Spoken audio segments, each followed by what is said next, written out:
Netcasts you love. From people you trust. This is Twit. Bandwidth for All About Android is provided by CacheFly at CacheFly.com. This episode of All About Android is brought to you by Squarespace. Creating and editing your website is easier than ever using the redesigned interface, Squarespace 7, which includes integrations with Getty Images and Google Apps, new templates, and more. Try the new Squarespace at squarespace.com and enter offer code ABOUTAndroid at checkout to get 10% off. And by LegalZoom. Visit LegalZoom.com to save on your legal needs and gain access to a network of legal plan attorneys for guidance. LegalZoom is not a law firm, but provides self-help services at your specific direction. Visit LegalZoom.com and use offer code AAA to receive $10 off at checkout.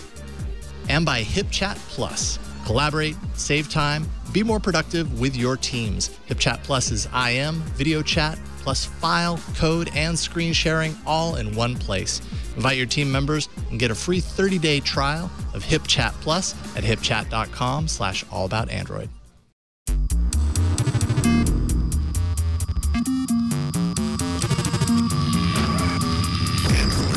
Hello, everyone, and welcome to another episode of All About Android, episode 195, recorded on Tuesday, January 6th, 2015. We're your weekly source for the latest news, hardware, and apps for the Android faithful. I'm Jason Howell. I'm Gina Trapani. Happy New Year, Gina. Happy New Year to you. Great to see you. It's good to see you, too. Welcome back. We don't have Ron today. Ron had to bail, unfortunately. He's kind of busy with, his day job. Darn day job. I know. I was getting in the way. We miss him. I know. We miss him. We'll see him next week. He'll be back next week. We do have a special guest this week. Joining me actually in studio here is Harshawat, co-founder of Haystack TV. How you doing, Ish? Good. Thanks for having me, guys. Happy New Year. Happy New Year to you. Yes. It's good to have you here. So we have you here. Let's see here. How did this all start? On my other show, Android App Arena, I featured Haystack TV in the arena. I think the episode specifically was around cord cutting, apps that allow you to kind of cut the cord and get your video on your device. Haystack TV is, of course, all about that. Can you explain a little bit about the service and what you do for it? Yeah, so what we do is we are, designed to help cord cutters or cord nevers, as some people are now called, to get their news video in a very easy to use way that's personalized to them. So we're sifting through thousands of videos for people so they don't have to. We learn about, what you would want to watch in your daily newscast, and we kind of bring it to you in a very convenient way. You can use it on your device, your Android devices, or you can even use it on Chromecast and now Android TV. So we're really trying to bring news television to the kind of the next generation of people that are trying to get to it. Excellent. You're also on iOS as well. We are on iOS as well. On iPad, and our iPhone app will be coming out very shortly.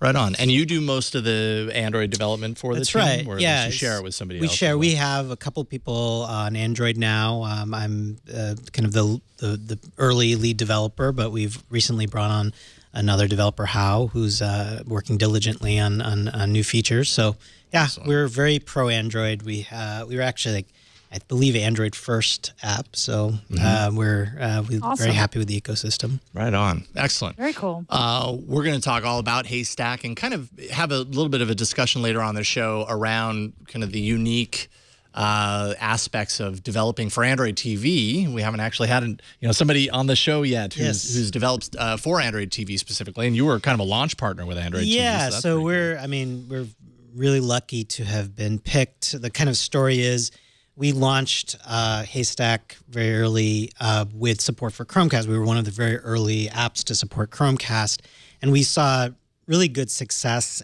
from kind of early adopters using Chromecast and really great feedback.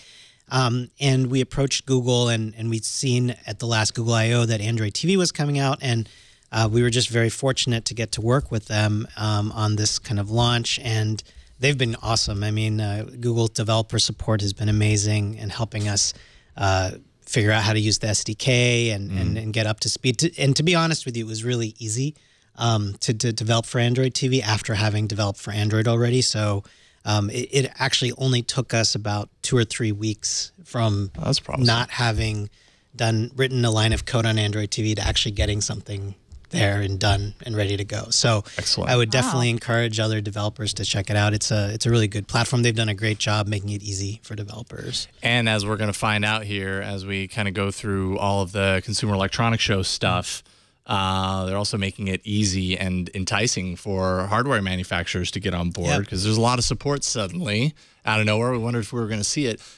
which I guess I should back up a little bit. This is the week of Consumer Electronics Show in Las Vegas.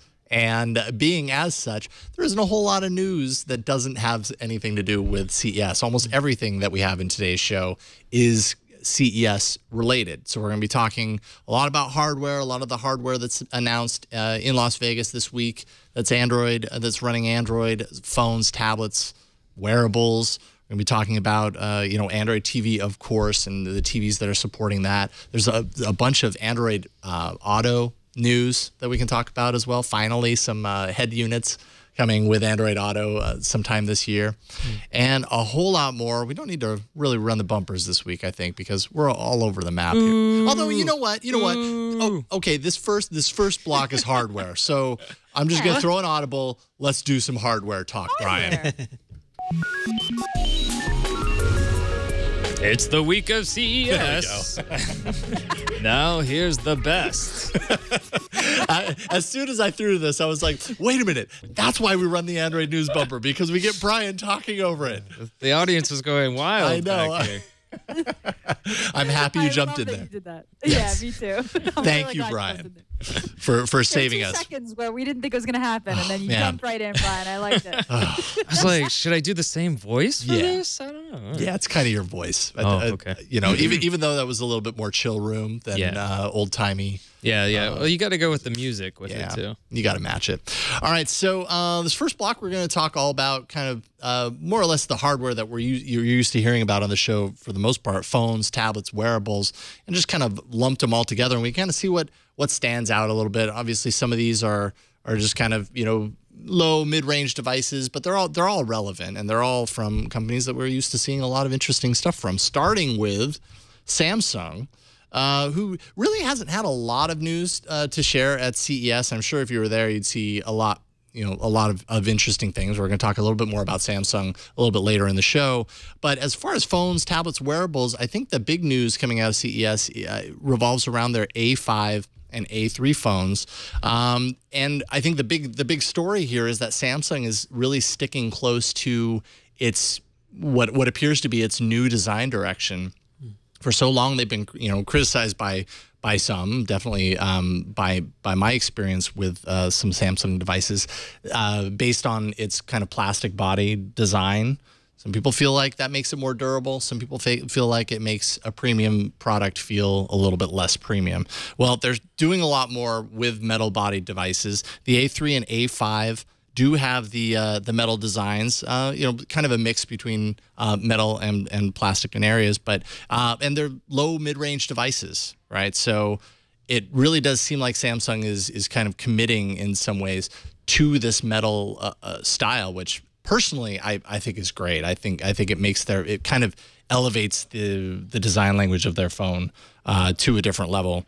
And the specs aren't half bad here. A5 is a 5-inch 720 by 1280 AMOLED display, 2300 milliamp hour battery, 2 gigs of RAM. The A3 is a step below that. It's a 4.5-inch with a 540 by 960 display and 1900 milliamp hour battery, 1 gig of RAM.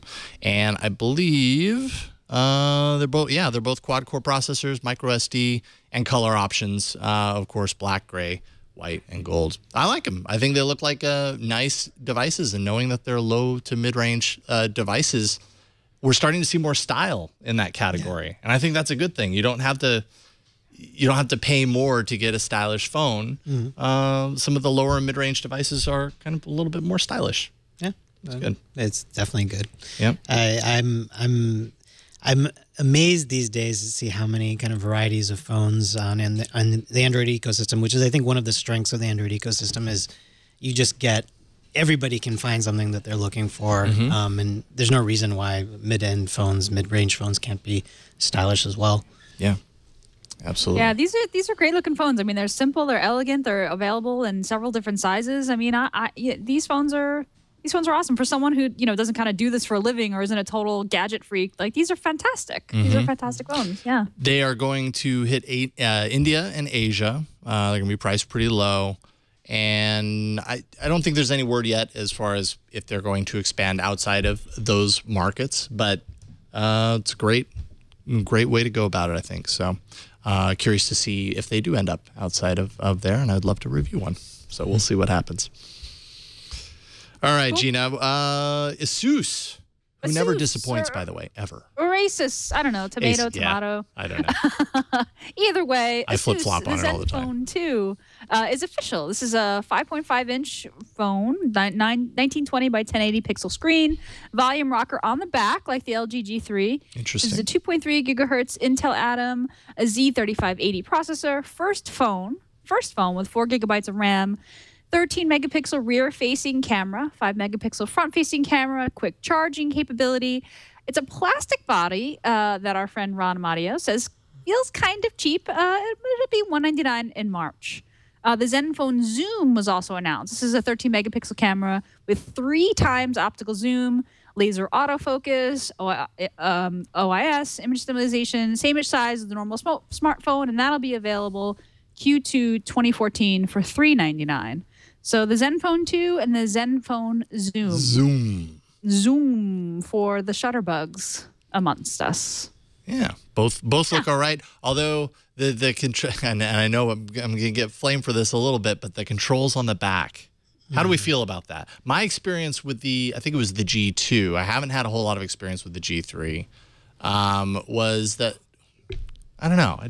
The controls on the back thing just didn't work for me, but maybe I didn't own it long enough. You know what I mean? Like maybe it's one of those kinds of things where the longer you use it, a couple of months in, you're like, okay, yeah, I see why this is the better way to go. Yeah. And more manufacturers are trying it out, so must be something to it, I suppose. Yeah. I don't know. I've never used one like that, so it would take me some getting used to as well, I guess. It definitely does. It definitely does in use, but yeah. I like what Asus is doing, particularly with the Zoom, kind of going maybe a little bit more camera focused, and having the actual optical zoom built into a camera phone can't hurt at all. So yeah, that's pretty neat. Yeah, and 4 gigs of RAM, so that they can say they were first to do it. Yeah, first. Half the time, that's why they do those things. I'm sure that'll make the kind of the user interface a little bit snappier and stuff. That's usually what that means, and then that more of that could not be a bad thing. Sony. Now this is interesting and expensive. Sony basically came out with a new Walkman, the ZX2, and there's a picture of it right there with the gold-toned headphone jack. Okay, so 128 gigs of onboard storage, and it's packing a lot of storage because this is a high-fidelity audio device, which Walkmans are audio devices. So this is meant to be kind of a competitor to Neil Young's Pono and some of the other devices that are coming out now that are spec'd specifically to deal with high-resolution audio. It's uncompressed audio, up to 192 kilohertz, 24-bit. Audio, which, I mean, pretty much in recording studios and all that kind of stuff, that ends up being about the digital standard these days. That's what their masters are stored at. So I mean, that's some serious serious capability. This can hold, with its 128 gigs of storage, up to around 2,000 high resolution audio files. It can play back for, it said 60 hours of battery life, and actually, I'm not sure if that meant 60 hours of playback or, yeah, that's probably what it would mean. I don't know if you'd have this powered on otherwise if you weren't playing stuff back. So 60 hours battery life, they're touting. Wi-Fi on board. It is running Jelly Bean. So that's a little bit of a disappointment, although I don't know how necessary it is on a device like this that's dedicated more for high-quality audio. But the price tag, $1,119.99. That's what it's going to set you back. Yikes! It's crazy. You're going to pay for all that resolution. Yes. I mean... So I may be living under a rock. I didn't realize that Walkman was still like a thing. I mean, a brand name that they're like using. I mean, as a child of the 80s and admittedly a non-audiophile, I was sort of like, I'm going to buy this really expensive brick that calls itself a Walkman. Like, it's still kind of about the same size as a cassette tape, except it weighs way more. Yeah, I mean, it's bigger than a cassette tape, but it's actually kind of the size of a cassette Walkman. I don't know. This seems crazy, but are people buying these things? I don't know. Jason, you care about music. I do care about music. I care about high fidelity audio. I also care about money, and not spending lots of it if I don't have to. $1,100 for a high resolution audio device is not targeted to me, and I consider myself an audiophile. Having said that, I haven't necessarily put money in the past 5 years into a device that plays high-res audio files. So does that make me not really actually an audiophile? Maybe that case could be made. I feel like $1,100 is a very specific group of people that's willing to put that kind of money into a device that plays it back at that high-res point. I think no matter what, that's expensive. Pono Player, right? PC guy in the chat room is confirming the chat. Pono Player is $400, and this is Neil Young, who has been developing this for the last however many years, funded it on Kickstarter, I think, officially, although I think they had funding beforehand, but that kind of allowed them to push it out and broaden it out a little bit and help to market it especially. But so there is a price to be paid and a value proposition for high-res audio, and there's certainly a group of people that are willing to pay more for high-resolution audio. $1,200 for a device that does it, though, I don't understand why. I don't understand where that extra money, like why you choose to spend that extra money on that device when other devices do it too. Yeah, I mean, I have very fond memories myself of my old Walkmans from the 80s, but I don't think I will be investing any money in this. No. Yeah, right. And then, the media for it, does Sony have their own store to offer this stuff? Probably eventually I would imagine that they're going to have a way to get at this content and everything, but feels kind of like strangely, because it's audio we're talking about, but it feels like early days for high resolution audio. And I think by and large, people still, the vast majority of people don't understand why they would pay extra for high resolution audio when MP3 to a lot of people sounds fine enough, good enough. Yeah, and especially since so many people are streaming music now over services like Spotify and RDO and what have you. That seems to be the mainstream audience, and I don't necessarily know if they care that much about high res audio. Whereas with video, with 4K devices, you can say that's kind of the equivalent in the video space of having very high res video. Sure. I think people, they usually have their TVs at home and they want to recreate the movie theater experience. It's a different type of thing. So, but yeah, I don't see it being a huge market yet. Maybe that may change. I don't know. Yeah. Easier to convince people that something looks better than to convince people that something sounds better, I think. Exactly. Most people just don't have the ears. I'll be honest, I don't know if I even have the ear to be able to tell much of a difference, but I'm sure some people do. But totally. They might be professionals. Yeah. I have such strong brand association. Like I just associate Walkman with nostalgia and the past. Yes. That it's just so surprising to me that they're like, this is obviously like quite a futuristic device. But like that's just not what I associate. I don't even know if this is very, very vain of me, but I don't even know if I want to say, oh yeah, like look at my Walkman. Like it doesn't even feel like it would be a status symbol, even if I was an audiophile. I don't know. Yeah. I mean, I'm not part of that community, but it's a weird brand. But I get why they want to use the brand because it's there it is, internationally recognized brand. Little nubbins. Wow.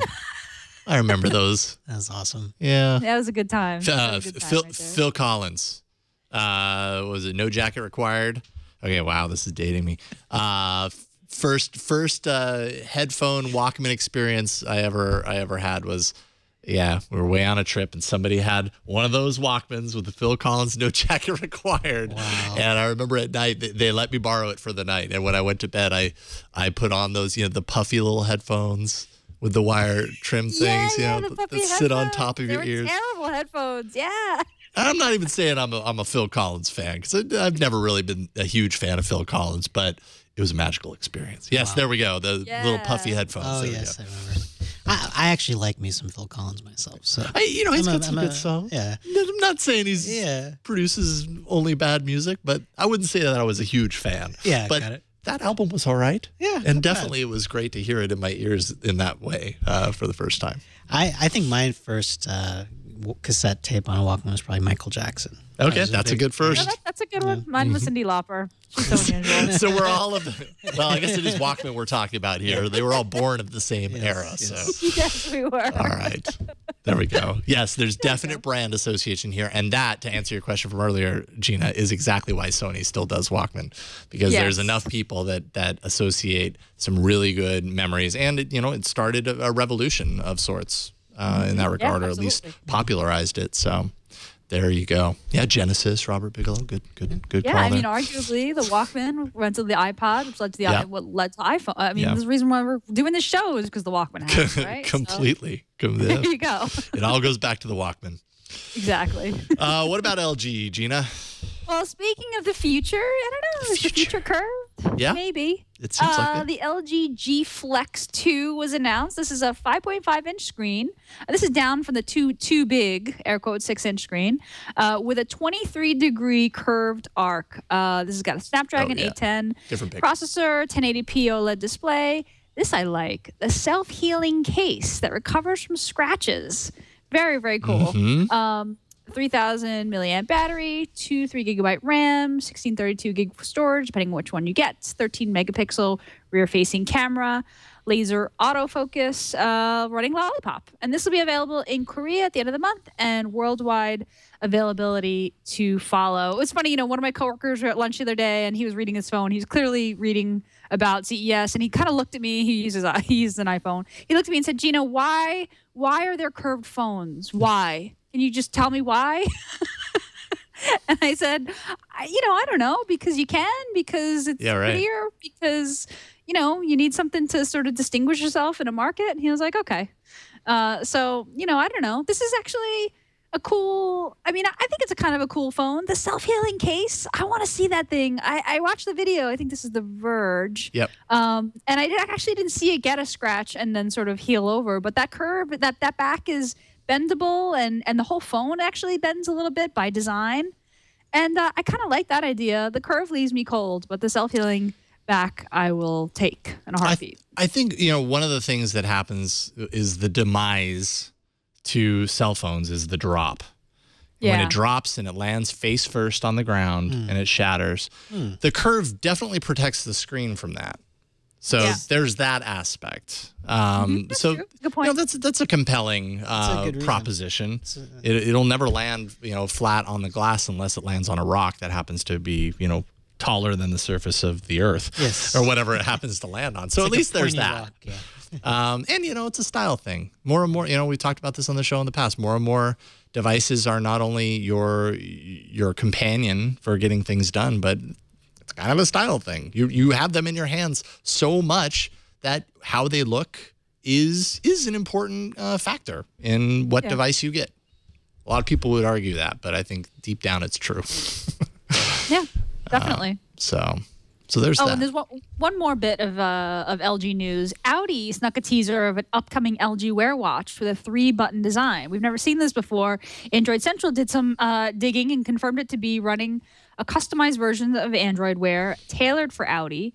No idea how when it will be available, but this is kind of cool. So at this presser, the presenter summoned a self-driving car to the stage using the watch. That is the future. That is the future. It's the future, man. Future, man. Future's got 3 buttons on a watch.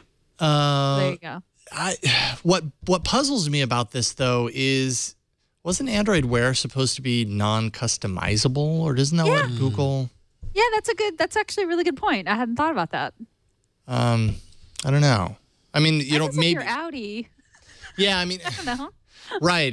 Unless there's unless you're working with a partner that's releasing something specifically for something, like this is a part, this is a component of your car purchase, is this tailor-made watch. It happens to be running Android Wear, but it's not like you're going to go in a store and buy this watch. Maybe that's the differentiator. I don't know.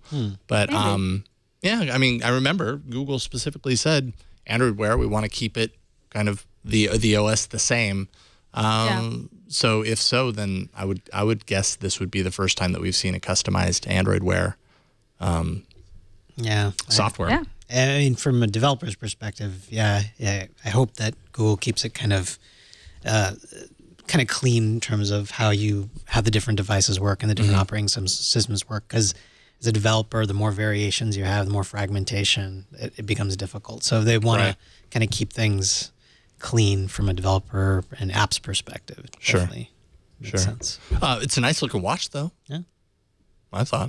I'm curious to know what the 3 buttons, how those work too. Yeah. Suddenly buttons, they're coming back. On the watch, hardware buttons. On the phone, no hardware buttons. It's funny how it all works. Let's make up our minds. A few quick hits here. Acer showed off a low-cost Liquid Jade S device with a 64-bit MediaTek processor. 64-bit. We're seeing more and more of this suddenly. It's creeping in there, even on these low-cost devices. So there we go, an Acer low-cost device with 64-bit processor running Lollipop. We will continue to see more of those. Dell has the Dell Venue 8 7000 tablet. It's super thin. It's 6 millimeters thin. And it's officially taking that often sought-after tagline of thinnest or, whateverest blank in the world. This is the thinnest tablet in the world officially. So It's a there little bezel. Yeah, a little bezel. I mean, that thing is tiny. Look at that. I suppose it's hard to get scale when it's on a table, but looks pretty thin to me. They should put a quarter next to it. Yeah. Slightly thicker than a quarter. Slightly thicker than a micro USB slot, that's for sure. That we know for sure. 8.4-inch QHD display and narrower than the 7.9-inch iPad Mini 3. But it is running 4.4 KitKat. So keep that in mind. And then finally, Kodak. We were hearing a little bit about this leading up to CES. Kodak's going to have a phone. They're going to show it off. Kodak showed off its IM5 smartphone with a camera, 13-megapixel rear-facing camera, and 5-megapixel front-facing camera. Apparently, the quality of the pictures wasn't that impressive, which is not very good for a legacy camera brand. And I can't say that I love that UI. So there you go. But if you're a Kodak fanatic, Wait, whoa. What is that? I don't know, but it looks really bad. yeah. That is Android with crazy. Okay. Yeah. That's something ugly right there. That's that. Yeah. I mean, that's really bad. Come on, that's not even Every good. icon has this like boxy background. Why? Oh, Kodak. Okay. You have so much to learn. You've been around for so long, yet you still have so much to learn. That's another one of those cases of, legacy brand, fond memories of Kodak, and yet no. But you know what? Yeah. This device isn't for us. It's probably a lower cost device, I would imagine. And Fair enough. But I think a company like Kodak comes out with a camera phone. Yeah. You kind of hope at least get the camera right. And apparently, you would think, yeah. That's reasonable. I think that's a reasonable hope. yeah, but that's not happening. I wonder though if you go on the other extreme, Gina, if you'd be happy with what you get. What do you think? What if a really high-end phone? Well, if you've been waiting to spend a lot of money on a really high-end phone, the best phone purportedly that you could get, Lamborghini has the phone for you. Finally, the wait is over, you guys. $6,000 Tonini Lamborghini phone. $6,000 gets you sports car leather, sports car color, steel accents, and a Lamborghini logo. It's got a 5-inch 1080p screen, 20 megapixel rear-facing camera, 8-megapixel front-facing camera to get you very, very swanky selfies, 3,500 milliamp battery, 64 gig of storage, quad-core Snapdragon 801, 3 gigabytes RAM. There's one thing that your $6,000 will not get you, and that is Lollipop, because you get KitKat. Oh, so close. Lamborghini. Only 1,947 of each color combo exists, and that's because Tonino Lamborghini was born in 1947. So get your $6,000 ready. This is the phone for you. This thing is ugly. This probably means I've got no taste. This thing is ugly. I don't know. Do not like. Yeah, you know, it's kind of in Not that even close it's in to that one. Virtu category Yes. of devices that you know, again, not made for us, that's for sure. Not made for those of us that can't afford $6,000 on an Android phone. Yes. That is certain. Yeah, and do you think the person paying $6,300? I think it's actually 63. That was a typo on my part. $6,300 cares that it isn't running the most up-to-date version of Android. For that price, They should get the latest version of Android. Even if they don't care, they should get it. They should get it. Regardless. Yeah. Even if they don't know the difference, they should get it. Yeah. Yes, and by the way, 1 per mil, was it 1 per mil? No, Ken's note in the chat room asking, is that gold? Yes, that is gold. So at least there's that. When I shoot my rap video, I'm totally going to rent one of those things. I got my Lamborghini 88 Tory phone. Or something. Yeah, exactly. Yeah. Exactly. No, probably that's their never going to target be in a market. rap video. I was going to say, you could be one of my backup singers, Jason. You could be one of my backup dancers. Yeah, definitely a dancer, because don't make me a backup singer, because that was just awful, and I'm sorry I even did that to anyone. Oh, no, you could actually sing. Oh, boy. Good. That counted. So there we go. We covered the gamut. I'm sure there's more. I'm sure we've missed some, but hey, we can't talk about phones all day. We've got other things to talk about. Real quick here, this is kind of the year. Well, this is the first year for a few things, right? Lollipop brought some interesting stuff with it last year at CES. Auto as an initiative. Android TV is another initiative. Auto, for example, people have been asking, when are we going to see it in cars? When are we going to see head units? Are we even going to see head units? Because Google didn't make that very clear. They kind of made it seem like you were just going to get it in supported cars out of the gate. Well, it turns out we're going to see both. Lots of options. Volkswagen will have Android Auto as an option in its cars this year. So you can look for that, Volkswagen. If you want an aftermarket in-dash receiver to support Android TV or your Android device, Parrot, of course, which Parrot has been supporting Android for a few years now in kind of some hacky ways. So this is more of an official approach. Kenwood and Pioneer also. Pioneer in-dash units that support Android TV start at $700 and go up to $1,400 depending on the unit that you get, which sounds like a lot of money to me, but I guess in the world of head units and especially kind of high-end head units, that's about standard. So, and I'm not sure, is that can't be what we're looking at there. This is a combo article. That didn't look like Android Auto at all. Because I think Android Auto is another one of those things that Google said, you know, no customizing. It's going to be our way or the highway. Get it? I thought that the Android Auto is kind of like it's your phone, but connected to kind of a dumb. But my impression of it when we saw that demo together, Jason at Google I/O, was that this is basically just a screen that's smart enough to kick your device into Android Auto mode, but that everything's happening through your phone, right? So it just feels like this should basically be a screen, not to hand wave and simplify. Well, but yeah, I think you're onto something. You know, and I think I've been reading that a lot too when I've been reading some of the comments about what has been announced with Android Auto is kind of like, we don't need all these extra bells and whistles. Android Auto is a self-contained thing. Just give me a screen and make it $300 and let me, you know, have my device, you know, work with it in the way that you specified. I'm also very curious to know, and Gina, hopefully you remember this and you can back me up on this, but when we were there and we were getting the demo, I specifically asked if one of these was required or if you could do Android Auto with just your device, because everybody wants to not use their device and use it hands-free when you're in the car, and not everybody's going to have a supported head unit. And I remember them saying, yeah, you should be able to do that. But we're not really hearing anything about that, and apparently that's not the case because I'm not hearing anything about that anymore, so that's kind of a bummer. I want Android Auto interface on my device. Yeah, I think that's fair, right? Like mount a tablet and put it in auto mode. I mean, it's the same thing. I mean, you know, right now, like their job is to sell you electronics, I right? suppose so. You know, but they should also be I do keeping us recall safe. that. Well, right. Yeah, that's true. If they have the power to do so. Indeed. Yeah. So, all right. So there you go. Android Auto. Are you going to rush out and get a head unit? Ish. What do you think?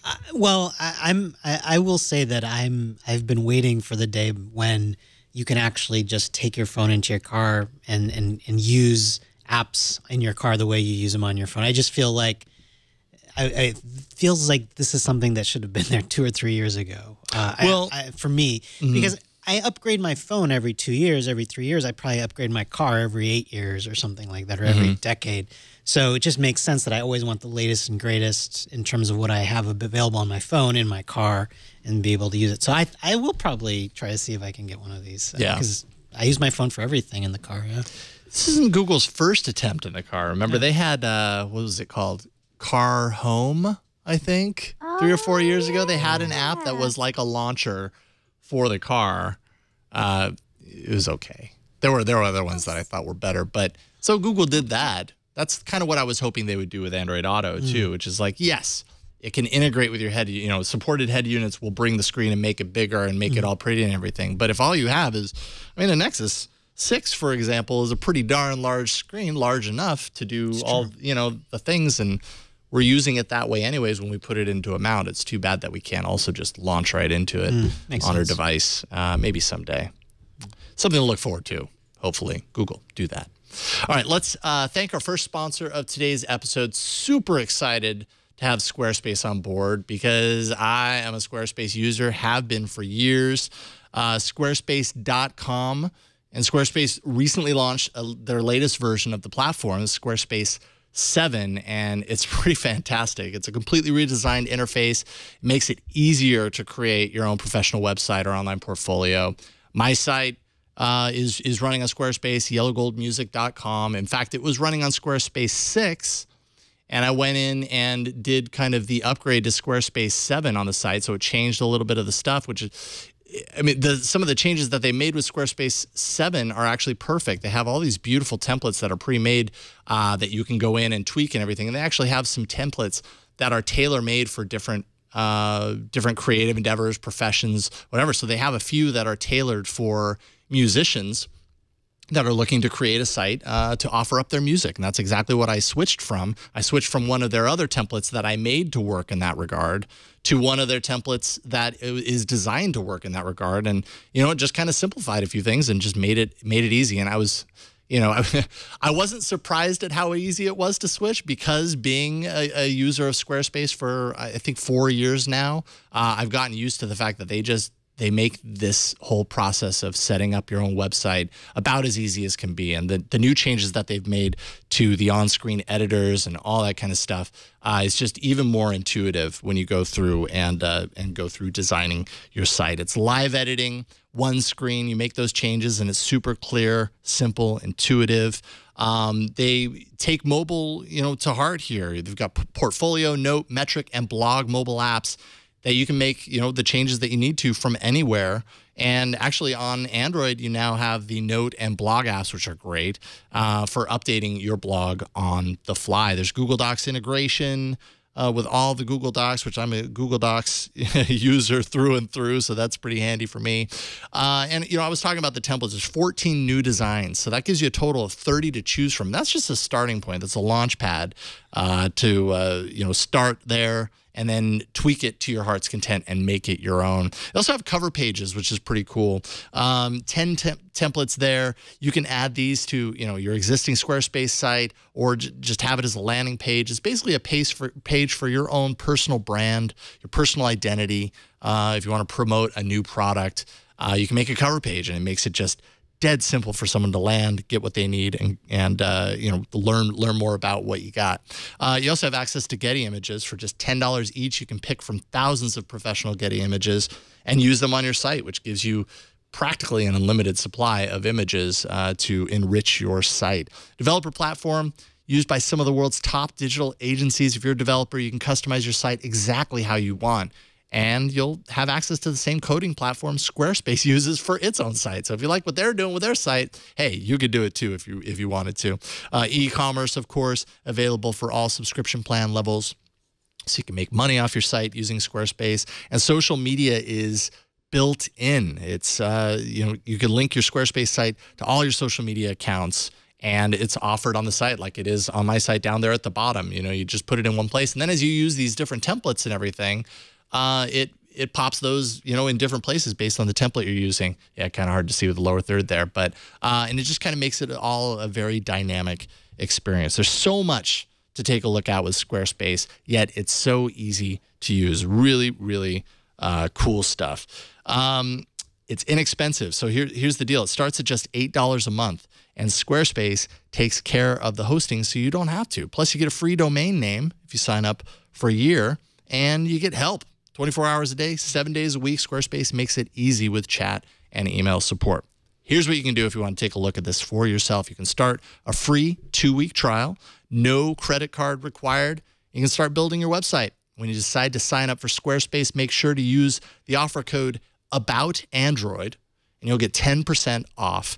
And to show your support for All About Android. To begin using Squarespace 7, existing customers can actually go to the settings tab like I did to activate all of the new features. And I just want to thank Squarespace for their support of All About Android and the Twit network. It's so great having you guys on board. I talk so much about Squarespace when I'm not doing a show. It's great to talk about it on the show because I just love Squarespace. They made it easy for me to make a site, and you should check it out for that reason. Squarespace, start here, go anywhere. And thank you, Squarespace. Love what you're doing. All right, so we're going to continue on with some hardware. Oh, hey. Oh, I thought you were going to do your voiceover thing. I thought I had it ready, but I didn't. Oh, it's okay. No, it's okay. It's okay. We got a little teaser of it. That's good enough. So, Gina, back to Samsung. We're jumping let's talk around about Samsung. here. Let's talk about television and TV. Samsung.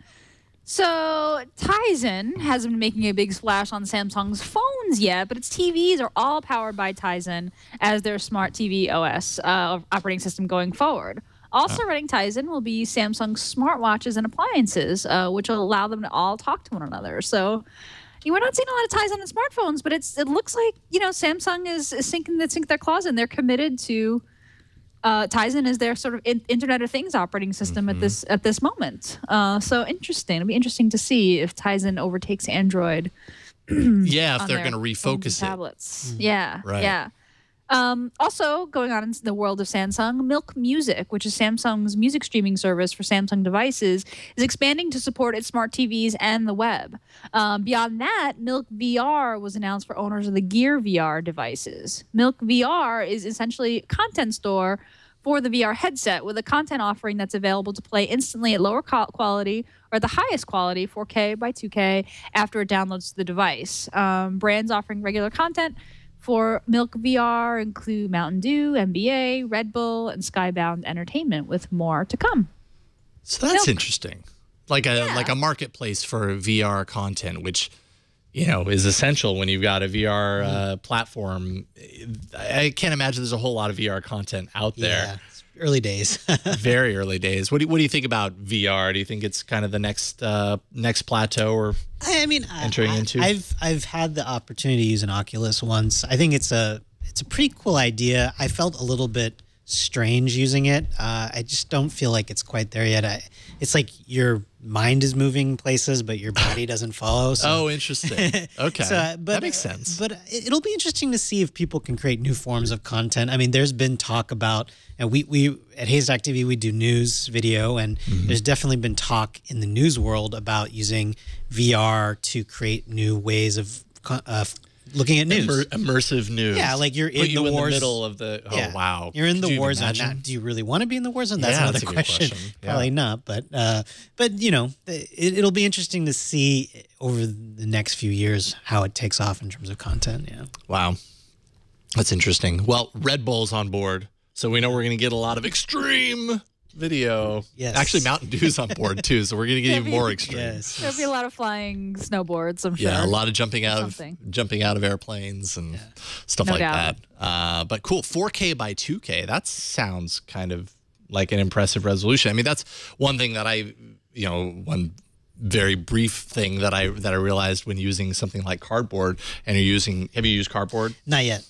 Well, you're using your phone. Nexus 6 might be a little large for it, but into kind of the cardboard head thing, and then it's magnifying the screen to make it a little bit more immersive. Well, you're basically blowing up those pixels, so by the time you're looking at it with your eyes, you see the pixels, and yes, it's immersive, but that's just one element that kind of pulls you out of the experience a little bit. So 4K by 2K in a VR experience, that sounds like that would be pretty good. Bryan, did you played with the Oculus, right, when we had it in the studio? I did, yeah. I didn't get a chance to do that. Do you happen to know the resolution, or like did it look sharp to you? It was kind of low. Was it? It was, I don't want to say it was even 720. I think it was like a little bit less, but because you have the two cameras. Splitting it. So it was Tony's like developer edition. 640 by 800 per eye sound about right? That sounds about it. So for the developer kit, anyways. It didn't look super sharp, but it didn't look terrible either. But like Ish said, I felt pretty sick after using it for about 5 minutes. So yeah. Same kind of deal. Yeah. I'm curious. Now, the more and more I want to get this in the studio and play around with it, and especially if they're going to have a content store, that's pretty cool. I just want to use VR. Yeah, for the Gear VR. I want to use one for the quadcopter stuff. You know, the first-person view from a quadcopter and fly around the studio that way. Of course you do, because you're addicted to quadcopters. Everyone should be. It's true. We all need to get a quadcopter before they're illegal. Yeah. Okay, so this is cool. Okay, speaking of TV, saw a lot of ado about this on the internet today. Razer, who, if you're in the PC gaming world, they're no stranger. Everybody's kind of buzzing about Razer's Forge TV. This is an Android TV device. Quad-core Snapdragon 805 processor. There's an Adreno 420 GPU. 2 gigs of RAM, 16 gigs of storage. So they did the storage much better than the Nexus Player, twice better. Ethernet port, bravo, thank you for that. It does not come with a physical remote, but it does offer support for up to 4 game controllers for simultaneous gameplay at $99. It doesn't come with 4 game controllers. It's just the unit for $99, which is the same as the Nexus Player. That right there tells me, I mean, it wouldn't take much for me to recommend something over the Nexus Player as far as like your entry-level $99 Android TV device. Yeah. Get this. I could probably pretty much say that with certainty without having ever used it. Some people, I don't know. The Nexus Player with 8 gigs of storage, I don't think that's acceptable, period. This is twice that. And not to mention, they're offering some really cool other stuff too. If you're interested in the gaming aspect of Android TV, which personally I think is kind of a big part of it, for $149 instead of $99, you can get the Forge TV kind of bundle. It's the Forge TV unit. It's the Serval, I don't know how to pronounce that, Serval Bluetooth controller for gaming. It's their own specific Bluetooth controller that normally runs $79.99 on its own. And you also get streaming gameplay from your PC via Razer's Cortex Stream service. And unlike NVIDIA's game streaming offering from PCs, from what I understand, there's technical limitations, so you can't play all content from like Steam and other places. This can actually do that. It covers all the bases. So if you're interested in Android gaming, $150 gets you all that. That sounds like a pretty darn good deal. Sounds like a very intriguing hardware offering from a company that is very well known in Android in the PC gaming space too. So, Very cool. Yeah, sounds like this is probably what you want to go for if you want an Nexus or Android TV right now. And then they also have the Turret Lapboard controller. By the way, it's a keyboard mouse gameplay kind of keyboard that's more intended for your couch. It's $130, a little pricey, but there you go. There it is. Yes, with a mount. Oh, isn't that nice? Yeah. Everything available Q1 2015. Sounds like an interesting device. Do that. Yeah. And well, Sony and Sharp, Gina. That's the last. Sony and Sharp. Well, LG and Samsung might be going with their own smart TV platforms, but Sony has committed to Android TV for its smart TV platform on all devices and keeping the interface stock.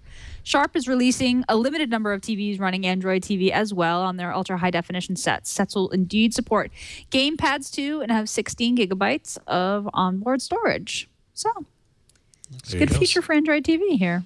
Yeah, no kidding. Sony. All smart TVs running Android TV. Yeah, that's a pretty huge thing. I mean, Sony's a pretty big brand name, and it'll be interesting to see what happens with Android TV. I mean, I think this is, again, Google's second go-around at trying to get into this smart TV space. But I mean, we're pretty bullish about it just because we've seen tremendous success with Chromecast, and obviously every Android TV also is cast ready, which is kind of a nice kind of way to use it. You can use it either from your device, or you can use it as a standalone thing to watch apps on. So I don't know. I think it's pretty exciting that developers have access now to all these different devices. No kidding. That's a really great point. Yeah. Suddenly, bam. And anyone that has a Sony smart TV going forward, developers are basically creating content for those TVs. Yeah, I mean, directly. You couldn't ask for a more scalable way to get out to the home television market. It's kind of, it feels like a new landscape. It feels like we're kind of maybe on the verge of another big type of new set of devices and another addition to the ecosystem, right? And you're going to see all kinds of apps coming out for Android TV and other TV platforms. It's going to be an interesting battleground between Android TV and some of the competitors. But yeah, I mean, they've made a pretty big statement here with Sony, Sharp, and Philips. I mean, I think it's going to be pretty interesting to see what happens. We're very excited about it. We feel very like this is exciting times to be working on TV development, because think about, if you look at all the way back in history, like maybe web TV days way back, it's been a pretty long road to even get here. It has. And there's been a lot of bumps along the way, but it does feel like for the first time we're going to get access to the living room, which is really exciting for developers. Yeah, so we're kind of already talking about it. This is a perfect time to kind of discuss your development with Haystack TV and specifically kind of some of the challenges that you've seen here. Yeah, it's an exciting time for you guys based on this CES alone, let alone, last year you were a launch partner with Google for Android TV. So bam, right out of the gate, you're installed on those devices and front and center. Yes. You see a huge kind of boost in your we've been seeing, numbers? We have been seeing a lot of downloads recently. Now, the only real Android TV device that's been on the market has been the Next Player. So a lot of the early adopters have gone for that device. But now with all these new devices, either add-on devices or TVs that have Android TV, we expect to see a huge bump and people downloading the app through their Android TV device. So it's really exciting. It's been for a video app like ours, there's no better way to watch video than on your television. I mean, there has been a lot of talk about mobile devices and TV watching, and it's true that a lot of people are watching video on their mobile devices.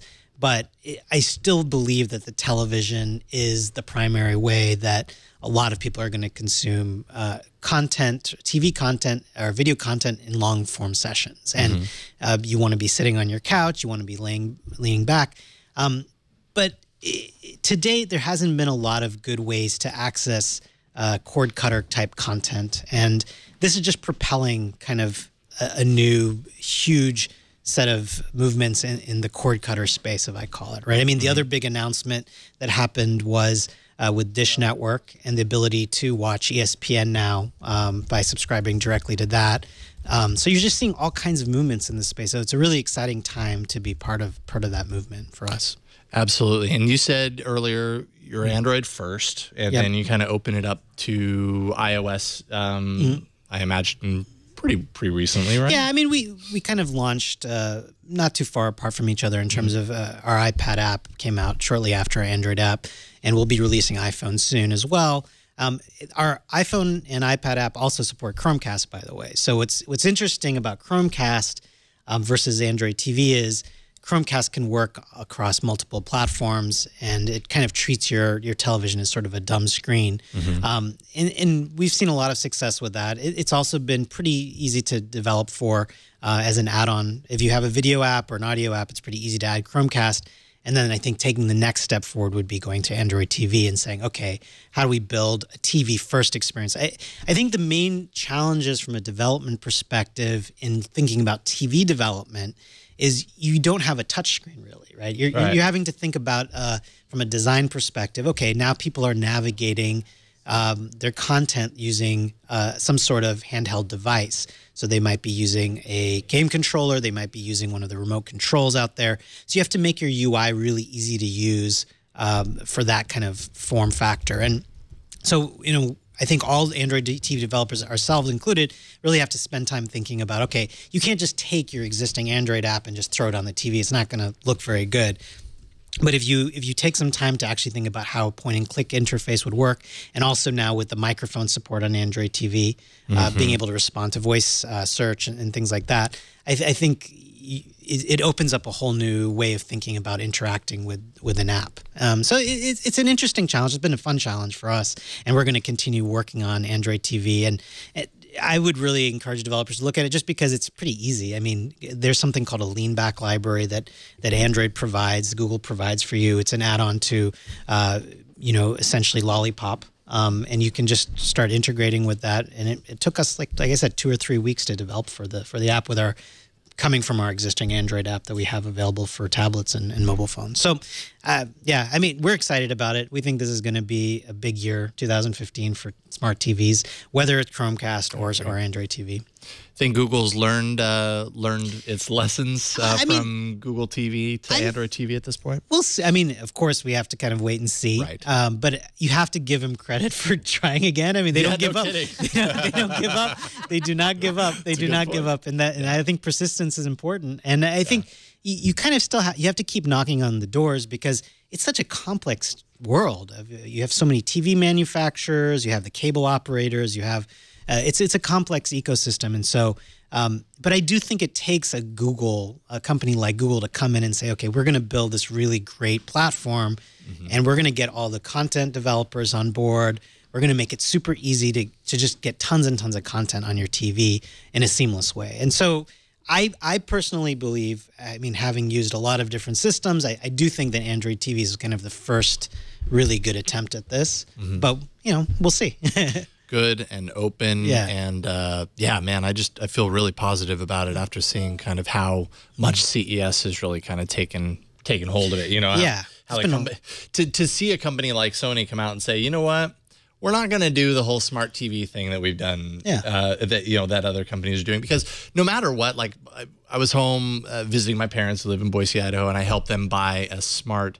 A new big screen TV, and I had heard that I think it's LG has their Web OS, which is confusing, but a Web OS smart TV UI, a new one that's supposedly really great and one of the better ones out there.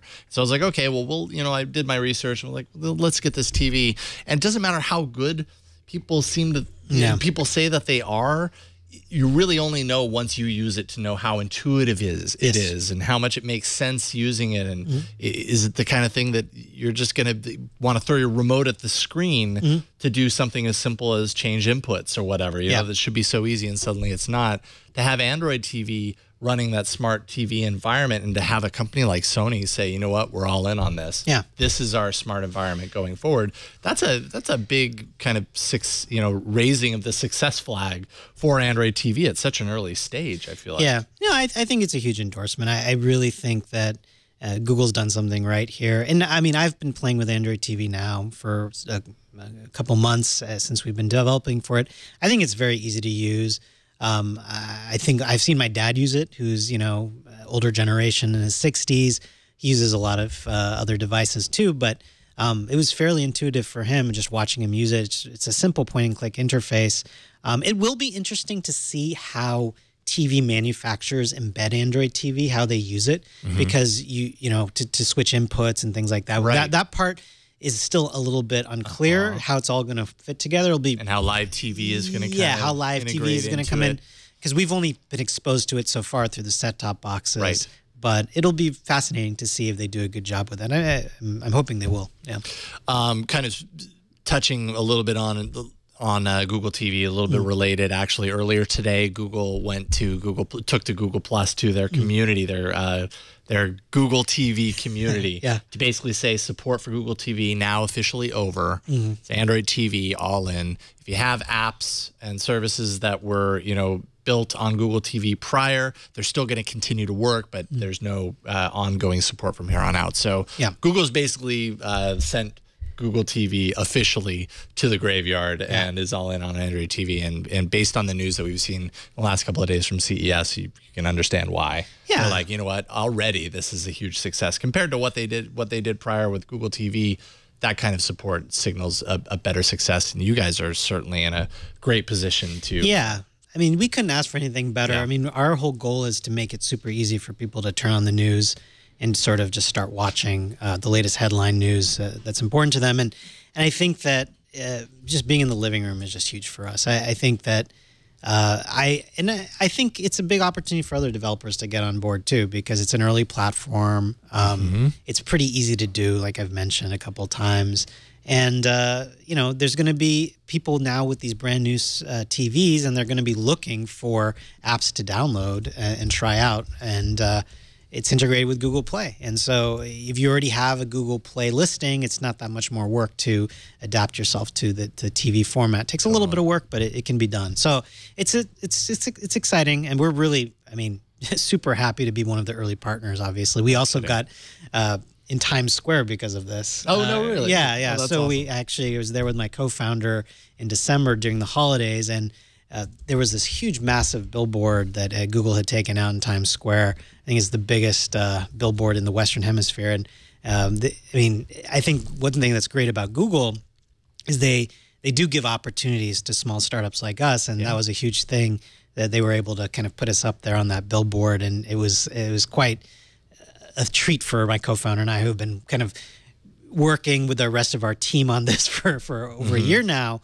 on this app, and we're a small startup to get that kind of exposure. So it's great. We really love that. We love Google. We love what they've helped do, and we're excited about them giving opportunities like this to developers to get into the living room. We think right now it feels like Google is definitely leading the charge in terms of the smart TV development space. Yeah, it really does. Awesome. Yeah, that's really cool. Good for you, and congratulations. And I think as a launch partner, you're going to help shape the experience of Android TV. And I really want it to be good. I mean, after Google TV, and I'm sorry that Ron's not here. I know, right?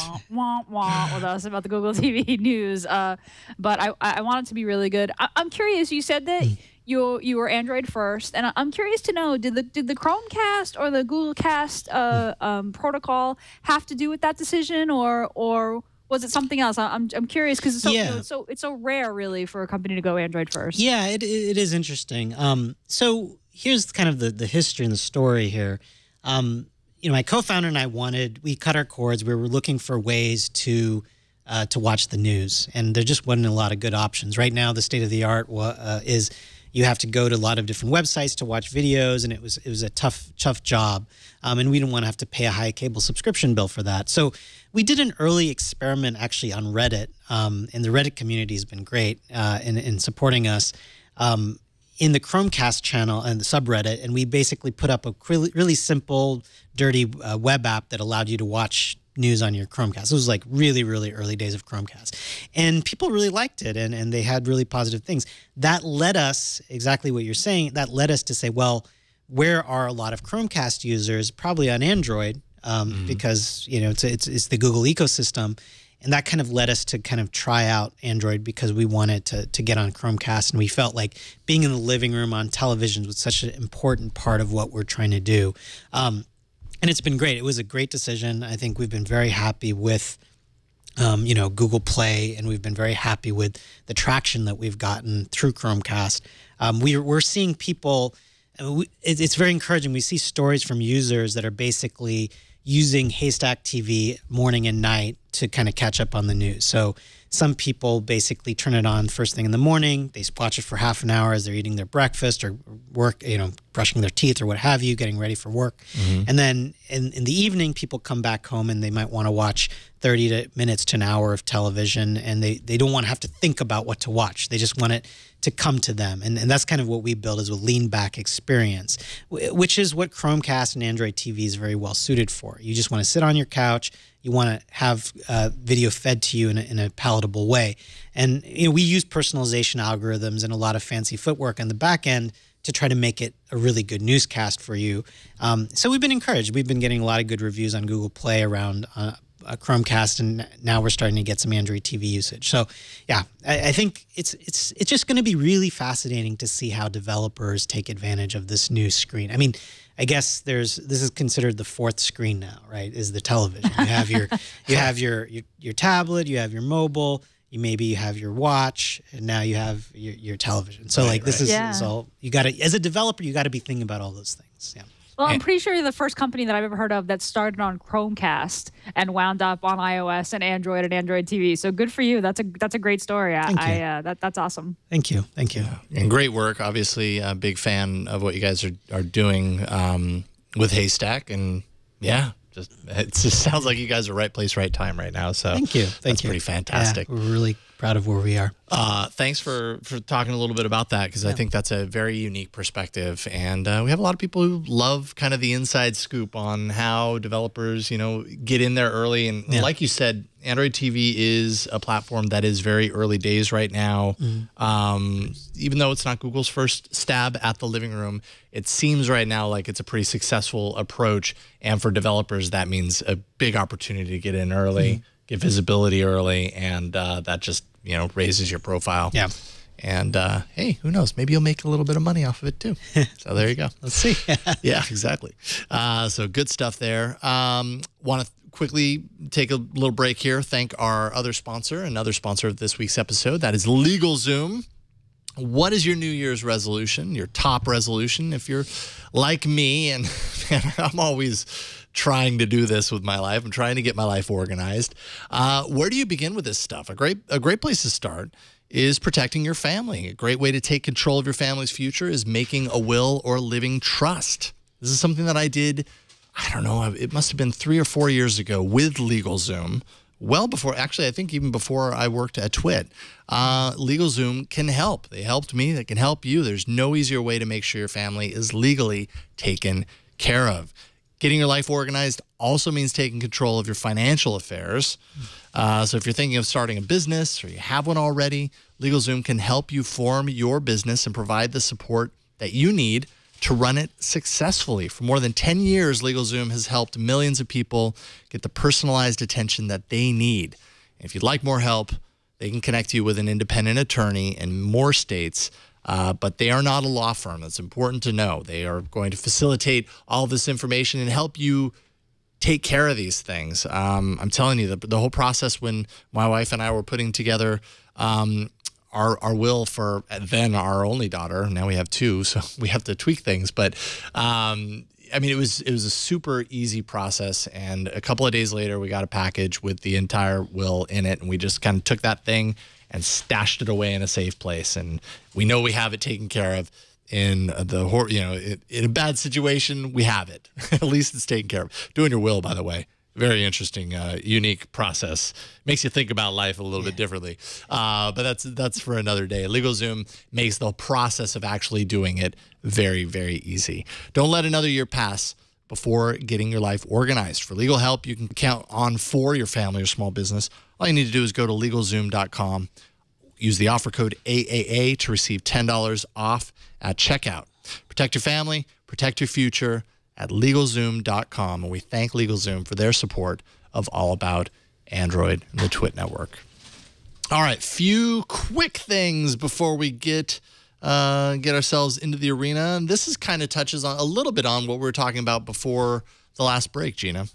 Yeah, Google Cast, a little announcement. It's no longer just a video-only technology. Google announced at CES Google Cast for audio, which allows audio playback to supported devices in the same way that video is sent to Cast devices.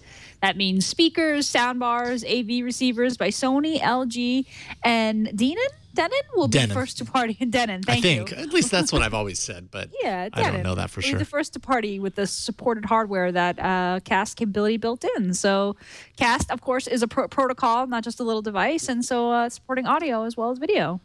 That's cool. Good news for the Cast sphere. Kind of like a Sonos thing at this point. Although people have been able to do this, you could kind of hack this together if you really wanted to. By just using a Chromecast, an HDMI into your home theater receiver or whatever, and you can kind of tackle this that way too. But this is more specifically designed for audio. Mm-hmm. So that is cool. Another quick one here, CyanogenMod. If you have been waiting for Lollipop via CyanogenMod for your device, CyanogenMod version 12, nightlies have begun. Now, keep in mind, these are nightlies. They're considered unstable. They're considered experimental, so you proceed at your own risk. But if you are a CyanogenMod fan and you've been waiting for Lollipop, they have a whole, as CyanogenMod does, they support a ton of devices. They have a starting list of devices that are supported, and it's a pretty sizable list. You might not find your device in there initially, but hey, they've got to start somewhere, and it's a pretty nice amount of devices. What does it look like? Oh man, 32 devices right out of the gate, or 31 devices right out of the gate. So, check the list for your device. And you can get Cyanogen's flavor of Lollipop running on your device starting now. It's a nightly, so be careful. Gina, this email, actually, this came from a few people, so I wanted to make sure that we at least addressed it on the show because a few people are really kind of gung-ho about this, this topic. Yeah. So this is an email from alamoapps.com. This one particular, but we've heard from a few, as you said. Just wondering if you guys could put a spotlight on the change.org petition concerning Android app suspensions. As a developer for over 4 years, I have firsthand knowledge of the lack of communication Google provides in these matters. Without boring you with my specific case, a simple search on Google Plus will show you how bad the absurd suspensions are getting. Thanks, you guys rock. And this is a change.org suspension or a petition, which is petitioning Google to give Android developers more specific one-on-one communication to identify, resolve policy problems when their apps are suspended. So, I haven't experienced this myself, thankfully, although it does kind of feel like when you're dependent on these sort of big companies, this could happen any day. But, I think that, Google has bots and bouncers and sort of automated processes apparently for suspending apps. And when they do those things, they send a kind of generic template email that just says, your app's been suspended and there's no recourse, there's no appeals process, there's no human response or interaction. And so this is what this petition is all about. These things are tough. Like this is an issue with all app stores. The iTunes Store included. I think folks who develop for Android aren't quite as used to these kinds of things because you just submit. There's no approval process. You publish and it gets up there. And this is kind of similar to people who complain about like their AdSense accounts being closed down or their site being deranked in search results. And Google just does this, and then there's no recourse. There's no appeal.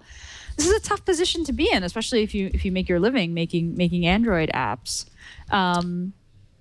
So, yeah, I feel like it'd be nice if Google did provide a little bit more support for developers. I guess this has happened to Fandroid.com. It's happened. I feel like I'm seeing a new developer every couple of days. I think the latest one that I saw was, is it Mizu or Mizu? I don't know how to pronounce it. Mizuu. And yeah, I think more or less it's hard for developers when they suddenly find out that their account is suspended, unless they're obviously unless it's super obvious to know why you were suspended, like you're serving up pirated content or whatever.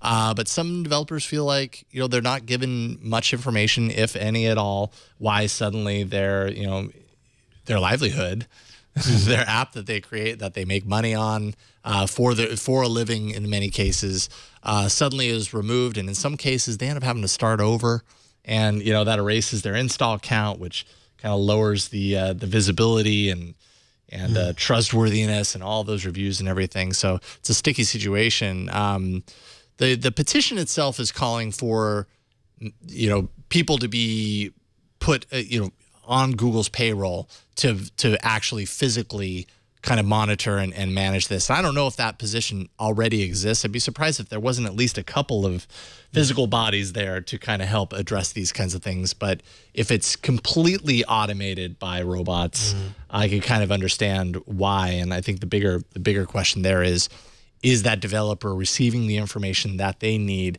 to make the changes? Because in some cases they're like, I don't know what you're telling me to do. You're saying I'm breaking a rule, but I don't know. But then at the same time, is it Google's responsibility to point these out for people? Is Google just basically saying, hey, you're developing for our platform, read the rules, understand them, and you won't get into any trouble. Do that and you won't get into any trouble. I don't know. So It's an interesting approach. Does this happen on iOS that you know of, Gina? Like, is this a big problem on iOS as well? Are people complaining about this kind of stuff? Or yeah, I mean, I mean, on iOS there's just the issue of the initial approval process, right? Which is always sort of a nail biter. And then, yeah, I mean, I think that particularly if you're a developer who's trying to innovate or do something a little different, or using, maybe APIs that haven't been exposed, or that you maybe shouldn't be using, or you're trying something new, which actually Google encourages, right? I mean, on one hand, Google's got this huge team of developer relations folks, or developer advocates, I forget what they're called, but that work with developers to try to get them to update their apps to Lollipop and internationalize and localize and all these things, right? So I think it's jarring when then you get an app pulled, but it's an issue when you have a gatekeeper like any kind of app store where folks are selling something and making money. Google's got to protect users, right? I think users before developers. Of course, they have to enable and empower developers to serve users. So it's a tricky balance, right? Ish, what do you think? How would you feel? Well, I can guess how you would feel if Haystack had been pulled. I won't even say it. I knock on wood. Right. But this is a tough thing. Oh, obviously, I mean, developers have to be really cautious about this kind of stuff. I mean, my biggest advice to developers is, whether you're dealing with Google Play or the Apple App Store, you got to be really careful about making sure you're following all the rules. I mean, it's really hard for me to say without looking. It's a case-by-case basis what's going on. You don't, without looking at the specifics of something. It's hard for me to say. But when I've had developers talk to me and they've had this kind of an issue, when I look at it, it becomes kind of obvious why they got pulled. Right. Like they're doing something like against copyright. They're pulling videos, or they're pulling content where they're not supposed to be. So you need to make sure you're above board. You just be extra careful. If you're taking the time to design an app and putting all this effort into that, just make sure that you're not going against other people, meaning other companies and their copyright laws. Make sure that obviously you're following all the App Store guidelines or the Google Play guidelines. Double and triple check all that stuff, because you don't want to be caught in this kind of situation. It's really frustrating, I can imagine. Kidding. And I would hope that Google Play would actually email you if you keep on them to try to figure out what's wrong. But if it's a small thing, hopefully they would come back and say, okay, this is what you need to fix. Though today we haven't had that experience so far. We've been, above board and worked hard to make sure we are. So that's the biggest advice I can give to a developer at this point. Just be above board as much as you can. Sure. Mm-hmm. All right. Excellent stuff. Let's take a quick break to thank our last sponsor of today's episode, and then we'll get to the arena. This episode is brought to you by Hipchat Plus. And, how is your team communicating? Are you using a bunch of different, ways of email, IM, texting, cloud storage, document sharing apps? Hipchat actually puts everything in one place and is designed specifically for business. We use it here at Twit, and it's a pretty fantastic approach for doing all these things. IM, video chat, document sharing, screen sharing, system updates, code sharing, integrated in one simple platform. Email just inherently is pretty darn slow. You'll send an email and you're not going to hear back unless that person sees it right at that moment and gets back to you. Meetings can get sidetracked. Regular IM doesn't work well for groups. Well, Hipchat Plus keeps your team in sync, and it works from any device, no matter where you are. And the best part is that Hipchat integrates with the top developer tools, GitHub, Jira, Zendesk, and more. You go to their website, check out the 57 services that Hipchat plays nice with, which is this is kind of a big deal, a big part of Hipchat. It brings your entire project and team communicating together on one page, and that the implementation of those services working with Hipchat really just make it even more powerful. Hipchat is easy to set up, it's fun to use, and it makes your team super productive. So you can get your team on the same page in seconds. I want you to try Hipchat Plus for free. No credit card required. Visit hipchat.com/allaboutandroid. Then you can click on Start Chatting to sign up. Then invite a few team members and all the features free for 30 days. After the free trial, you can always stick with the freemium version. Remember, that's hipchat.com/allaboutandroid. And for the first 100 signups, Hipchat is going to extend their 30-day free trial to 90 days. So you get even more days to check it out. Hipchat, your team, your project, in sync, instantly. Definitely check it out. It's hipchat.com/allaboutandroid. We thank Hipchat for their support of this show and the Twit network. Excellent stuff. All right. Why don't we do it? Let's get into the arena. We've got some news to check in on, some important stuff. But only one lives. Android Arena. So last week's episode was the last of 2014, and it was a pretty important one, right? Unfortunately, Gina, you were not here, so you didn't have an app in the game. I didn't. I forfeited my opportunity to beat Ron personally. I left it on you, Jason, and you let me down. Yeah. You know, this is the year of Ron. Let's just say Ron needed to win this year, and he made it happen. Honestly, I thought I came with a pretty strong app, so it's not entirely on me. He came with Shut App, which won 38% of the votes. Series Guide came in second with 27% of the votes. My app was Asparagus, and I came in third at 20%. And then One More Line came in fourth at 15%, which is a fun game, by the way. So there you go. Ron is the official winner of 2014. I really wish he was here so I could give him a pat on the back and say, don't get used to it. 2015, it's My all Ron. in the year. We took it right down to that last show. It was a good run. That's pretty awesome. I love that it came down to the very last show. You're staring into my soul right now, Ron, and I'm scared. He's not even here, and he's scaring me right now. So congratulations to Ron Richards, winner of 2014's Android App Arena. Where did the final? Okay, so Wade County says the final standings. Ron wins at 16. Gina with 15, such a close second. I had 11, and guests, of which, Ish, you are a part of this, you're setting the standard for 2015, came with 9. So, that's a that's close enough spread. There wasn't a huge blowout, and you and Ron, man, down to the wire. So good job to you, Gina, too, because you really brought it all year as well. Thank you, and thanks to Wade County for keeping the counts and heating up the competition toward the end there. That is awesome. A lot of fun. I love that we can count on you, Wade County. Thank you for doing that. Okay, so let's start things off this week. I have here a game. I'm not going to lie. I produce a couple of other shows on the Twit Network, Mac Break Weekly, This Week in Google, This Week in Tech, and I'm not going to lie. I saw this on Mac Break Weekly, and I loved it, and it's a lot of fun, and there is an Android version of it, and I think you'll agree. Actually, Gina, you'll probably definitely agree because you have a little baby girl who eventually, might get the chance to follow in your footsteps as a developer. This is called Lightbot, and it's a programming puzzle game. So, and it kind of follows a lot of the, similar kind of things that we're used to seeing in like you go into a world and you've got a bunch of challenges and you go through those challenges and then you can move to a more difficult world with different types of challenges. I'm going to just hop in one at random over here so I don't make a complete fool of myself and jump in here. So this is 12 commands, so I'm going to play this. So what Lightbot is basically it's a way to get your brain thinking about how you might accomplish a goal in a similar fashion that, a programmer might sit down and program actions.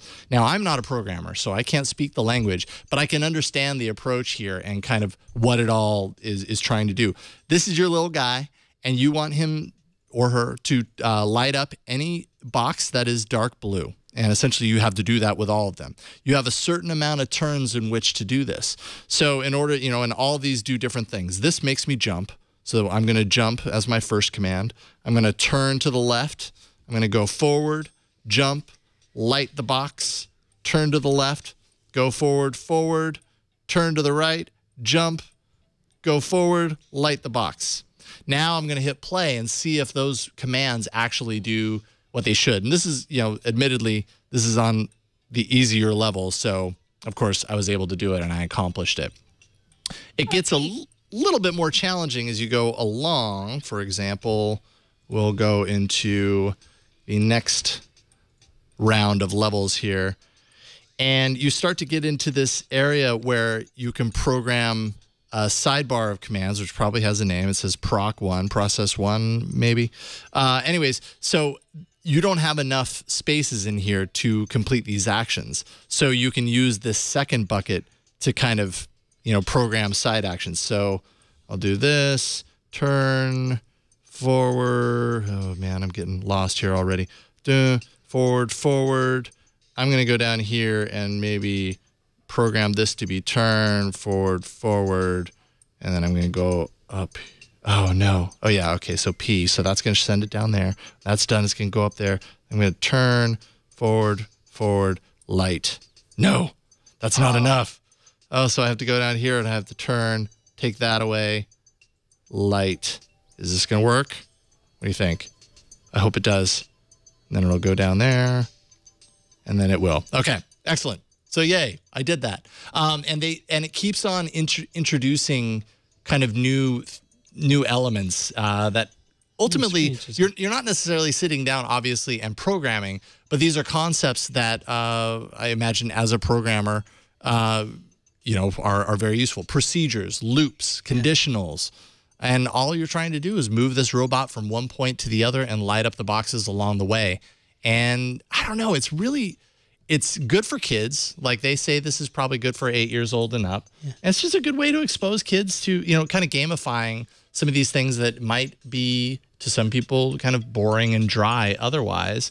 But it really does get your brain thinking in a different way on how to execute this successfully. And it's a lot of fun. That's cool.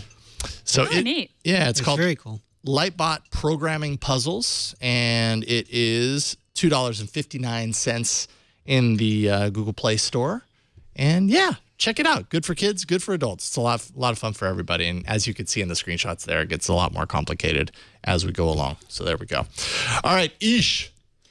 You are obviously going to show off a little bit of a closer look at Haystack TV while we have you here. You might as well do that. If I did not do that. All right. So Haystack is entering the arena. All right. Show us a little bit of this real quick here. Right. So, just to kind of give everybody backdrop real quick. So Haystack TV lets you watch your video news. And what we do is when you open up the app, it's preparing your customized headline news. So when you go through onboarding, you essentially say what categories, what topics you like, and you immediately start playing video in a lean back experience. In fact, if you tilt it in a landscape mode, you can actually just go full screen and kind of really lean back. What's really cool about Haystack is you're not really hunting and pecking for video. We kind of give it to you. And we really look at tons and tons of factors to figure out what's trending, what's interesting. We look at things like your favorites. So below video, you'll see you have favorite topics. Like in this case, I've favorited CES because I'm interested in CES news. And you can quickly browse to new video by just skipping ahead. If you have a Chromecast, you'll see a cast icon. It's not showing up here because we don't have Chromecast nearby. But if you have a cast icon, you can cast this to your television. You have some fine-grained control over your playlist. You can remove videos if you want to, which is a nice little feature that a lot of people use. So if you want to kind of set up your playlist to just kind of keep going but remove things you don't want to watch, you can do that. So this main channel is your headline. So we kind of curate this for you. We figure out what you've watched in the past to try to make it better. We figure out what you favorite, and you have some control over that. One thing you can do is you can add specific topics that you're interested in. So you can see here I've added Android, I've added CES, I've added Samsung.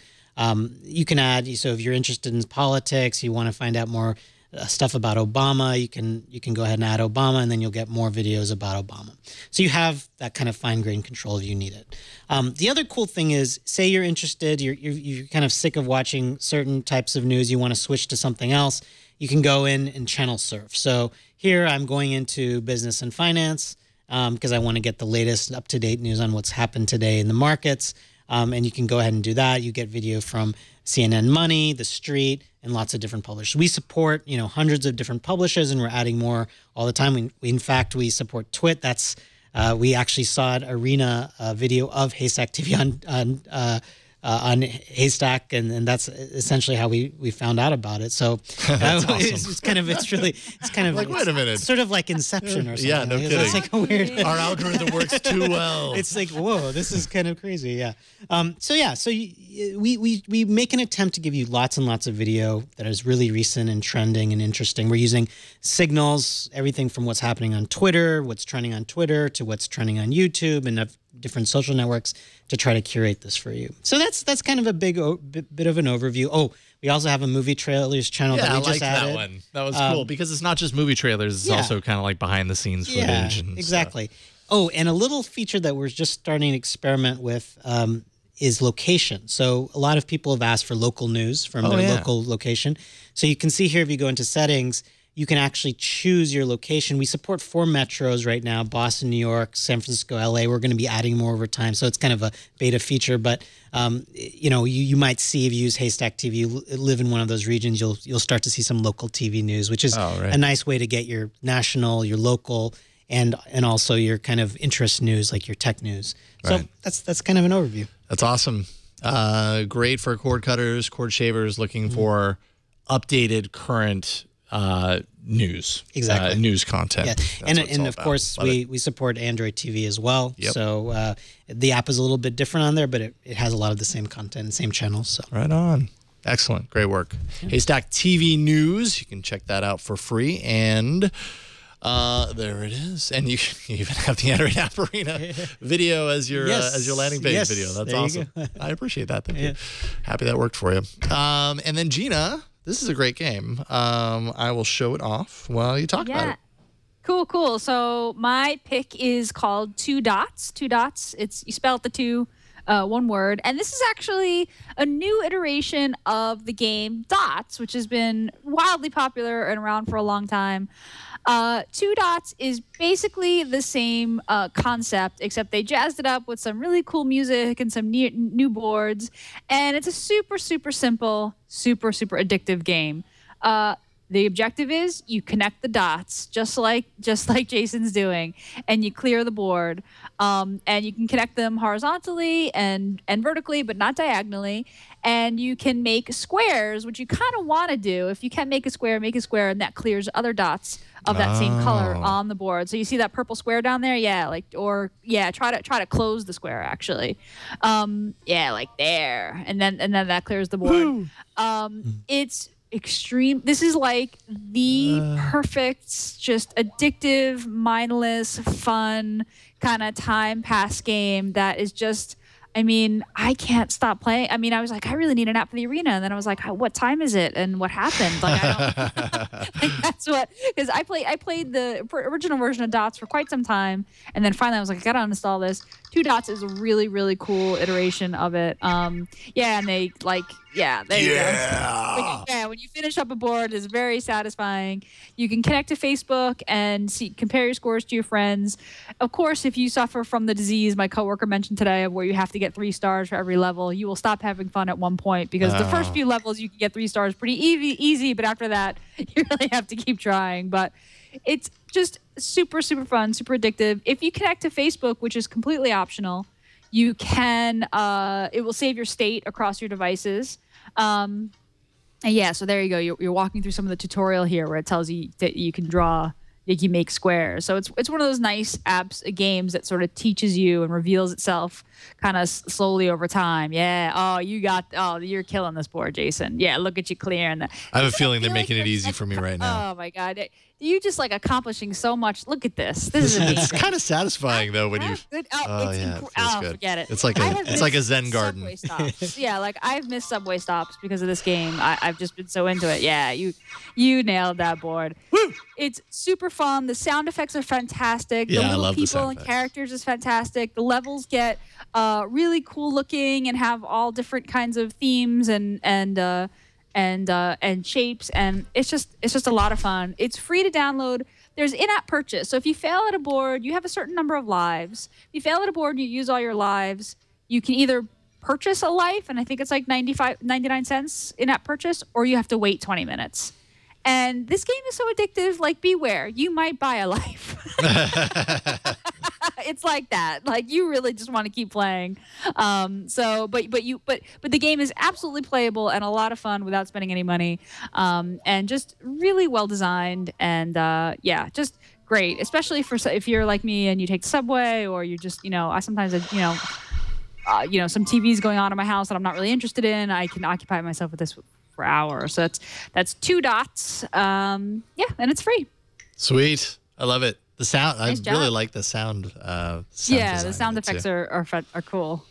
Excellent. All right. So we have Lightbot, Haystack TV, and 2 dots in this week's arena. If you want to place your vote, you just go to AAApoll.com/195.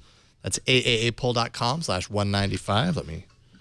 Your sound effects are good, but go away for now. Okay, there we go. AAApoll.com/195. Make your voice heard. Place your vote. Let us know which is your favorite app this week, and we will check back on it next week. And everybody, cross your fingers. Everything starts off strange, crazy. It always changes hugely between now and a week from now. By that time, we've got more than 1,000 votes, and it can go in any direction. So we'll see where it ends up, and we'll check back next week on that. Ish, Harshawat, really appreciate you coming on the show today. It was a pleasure. Thank you so much for having me. I really enjoyed it. Yeah, and thanks for coming into the studio, especially driving up to do this. It was great. great. Not at all. It was a nice drive. Yeah, a lot of fun. This is your opportunity to kind of tell people what you want them to know, where they can find your Yeah. work, Haystack, anything you want them to know. Sure, yeah. So go to haystack.tv to get links to all of our apps, but you can also search for us on the Google Play Store, search for Haystack TV, or on the App Store. You can search for us, Haystack TV for iPad. Our iPhone app will be coming out in a couple weeks, so stay tuned for that. Android TV, we're on the Google Play Store. If you have a Chromecast and you haven't used Haystack yet, I really encourage you to check it out. It's a really great addition to your Chromecast, especially if you're someone that's cut the cord recently and you're looking to get your news fix. One of the big things we strive for is to get you news from lots of different sources. So it's not just... You tap a lot of sources. It's not just CNN, or it's just not just, MSNBC or Fox News. We're trying to give you lots of different angles on the news so you can kind of stay informed and make your own decisions about what's going on in the world. And that could be for national news, what's going on in politics, could be tech news, science news. It could be, if you're into Kim Kardashian, some people are. There's like one or two people into Kim Kardashian. A couple people out there. Yeah. Then we have an entertainment news channel where you get celebrity gossip. So we have a little bit of everything for everybody. So, just check it out in the app stores. We'd love to hear your feedback. You can always send us feedback. founders@haystack.tv. If you have any questions or feedback, we are very responsive. So radical. Thank you again. We really appreciate it. Thank you. And best of luck with Haystack. Thank you. And everything you guys have going on right now. Gina, tell us all about ThinkUp. What's going on? ThinkUp's this thing I've been working on. It's my company. It's a product that we build. It's at thinkup.com. You should check it out. If you use Twitter or Facebook, sign up, free trial, 14 days, no credit card required. It gives you kind of fun little insights about you and your friends and how you spend your time online. It's a lot of fun. I enjoy building it a lot, and you should check it out. I also co-host This Week in Google here on the Twit Network, which airs on Wednesdays at 1 p.m. Pacific, 4 p.m. Eastern. I'll be on tomorrow with Leo and Jeff for a show of the new year. I'm excited. And that's it. That's all I got going on. What about you, Jason? Well, before I go, Bryan, what about you? Oh, and in this corner, it's Bryan Burnett.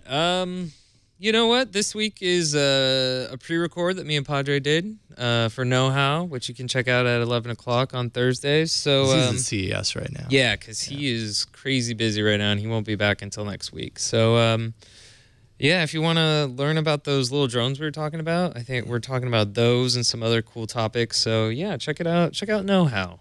With Padre. We have a good time. We hope you guys have a good time watching. What about you, Jason? Excellent. I learned on ThinkUp that I used the F word sometime in the last couple of weeks. It told me. And it told me. Something like that. And I kept, I a few times have opened up my email and seen that at the top. And I'm like, I did that? I don't even remember doing it, but apparently I did it. So ThinkUp will keep you on target. Keep in line. Yeah, keep you in line. Smack you around a little bit and say, hey, Maybe you don't want to do that.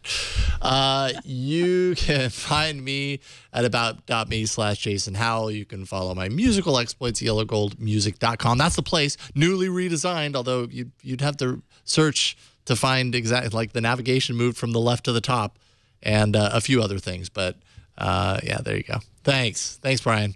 Yellowgoldmusic.com if you want to hear me playing a guitar. Cool. Okay, there you go. That's all you get. That's the whole album. That's it. Just that looped forever. All right, that is it for the first episode of 2015. It's a pleasure having you guys along, and thank you, chat room, for keeping us honest and straight throughout the show. Appreciate that. Leave us a voicemail, 347-SHOW-AAA. You can send us an email at AAA@twit.tv. You can find us on Twitter. We're at Android Show. We're on Reddit, twitaaa.reddit.com. We're on twit.tv, the site that is this network. You go to twit.tv/AAA, you'll find us there. You can also find our episodes on YouTube and iTunes. And you can catch us live every Tuesday, starting at 5 p.m. Pacific, live.twit.tv. That is it for this week. We'll see you next week on another episode of All About Android. Bye, guys.